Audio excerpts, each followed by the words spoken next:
Tumatakbo ang naka-stripes na lalaking yan nang madapa sa gitna ng traffic sa Bacolod City.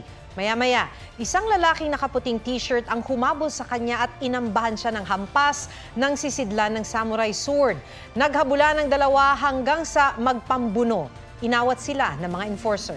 Ayon sa mga otoridad, nasangkot sa aksidente ang sasakyan ng naka-stripes na lalaki. Sa sobrang init daw ng ulo nito, napagbuntunan nito at hinampas ang sasakyan ng lalaking nakaputi na ikinagalit naman ito. Nagkaayos ang dalawa nang dalhin sa istasyon ng pulis. Pineke umano ang baptismal certificate ng dalawang kapatid ni suspended Bamban Mayor Alice Guo. Baptismal certificate ang ginamit ng magkapatid para sa kanilang late registration of birth sa Caloocan. Magsasagawa naman ng preliminary investigation ng COMELEC kaugnay ng pagsisinungaling umano ng alkalde sa kanyang Certificate of Candidacy. Narito ang aking report. Hindi lang daw passport ang pineke ni Wesley Guo, kapatid ni suspended Bamban Mayor Alice Guo. Ayon kay Senador Win Gatchalian, pineke rin ni Wesley at ng isa pang kapatid na si Semin ang kanilang baptismal certificate. We went to that parish to ask for details and nag-issue sila ng negative certification, no, na walang ganun na baptismal record, no, in their parish. So in other words, itong baptismal certificate na binigay sa Caloocan is spurious, fake. Bago nito, isiniwalat sa Senado na nag-match ang fingerprint ni Wesley sa fingerprint ng isang Chinese national na si Guo Shangdian.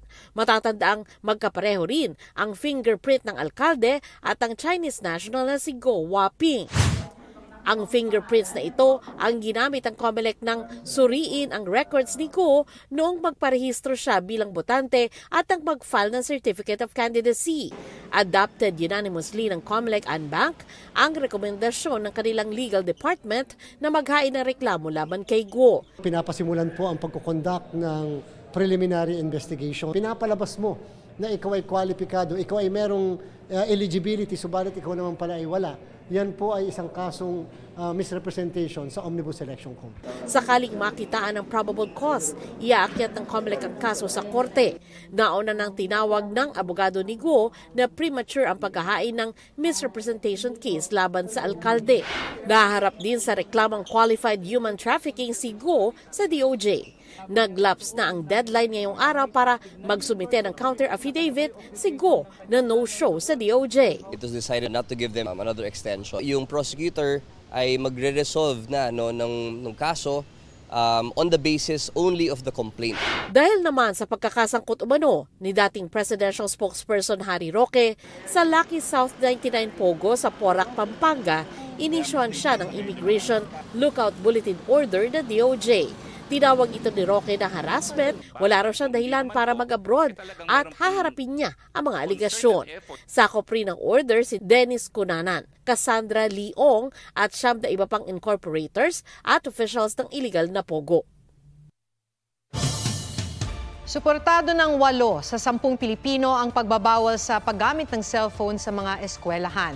Sa Pulse Asia survey na kinumisyon ni Senate Committee on Basic Education, Arts and Culture Chairperson Win Gatchalian, 76% ang nagsabing pabor sila sa pagkakaroon ng cellphone ban sa loob ng paaralan. 13% naman ang tutol, habang 11% ang hindi masabi kung tutol sila o hindi. 1,200 respondents ang sumagot sa survey. Naghain si Gatchalian ng panukalang nagbabawal sa paggamit ng gadgets mula kinder hanggang senior high school sa loob ng eskwelahan sa oras ng klase.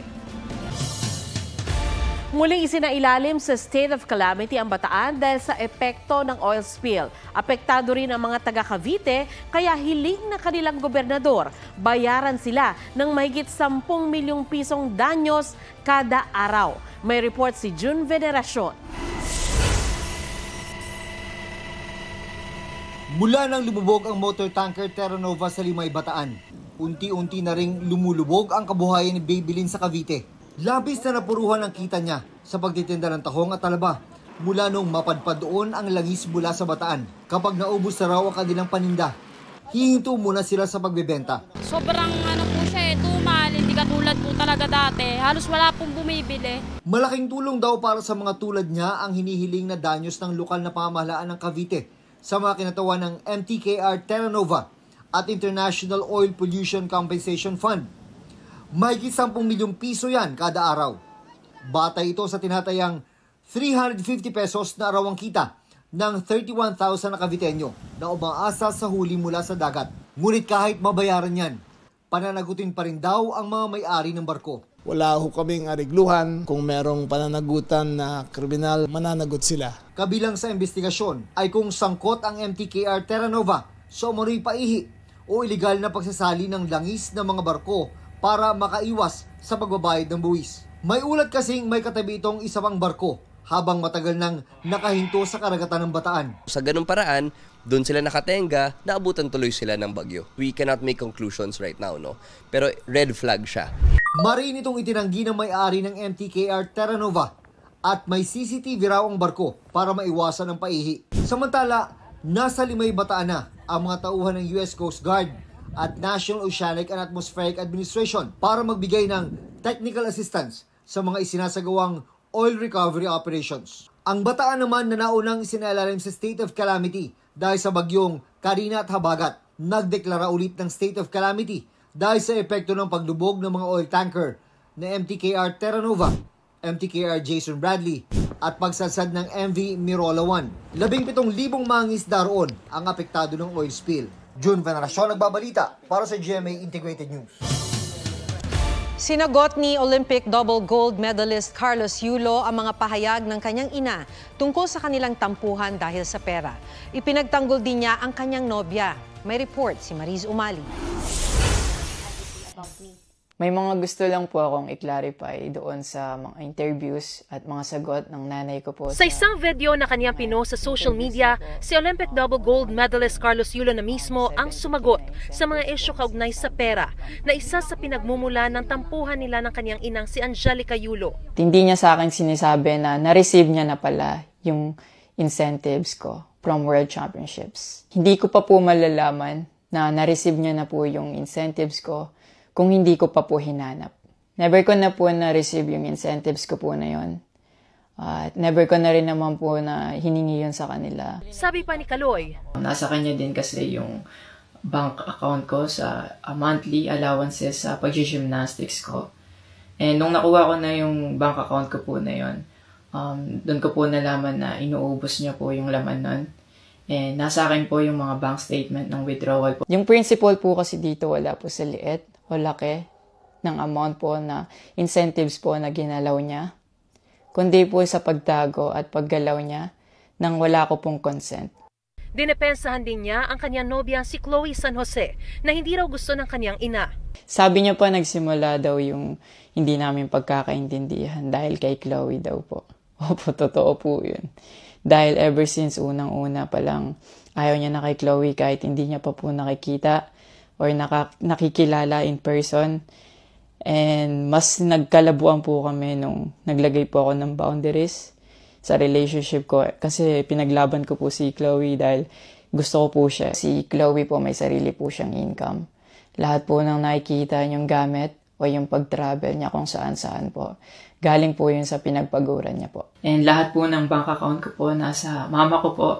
At may mga instances po talaga na si Chloe po yung sumasagot sa akin. Maging si Chloe nagsalita na rin tungkol sa di pagkakaunawaan sa ina ni Kaloy. Actually, nagkita po yung mama ko and yung family ni Chloe twice po. The last resort, my family made a group chat na kasama everybody involved because my family wanted to address kung ano yung issues ni mama towards me. Yeah. Even though my family knew na madami na siyang pinopost, my family still welcomed them, treated them with respect. May tugon din si Carlos sa ina na nagpaabot ng pagbati sa kanya. Kung genuine po talaga kayo, maraming salamat po. Ina-acknowledge ko po yung pagka-congratulate niya sa akin. Pero nagpa-flashback pa rin po talaga yung masasakit niyong sinabi sa akin at yung mga hindi niyo pag-wish well sa akin. Like, tumatatak po yun sa akin talaga. Ang message ko po sa inyo na mag-heal kayo, mag-move on.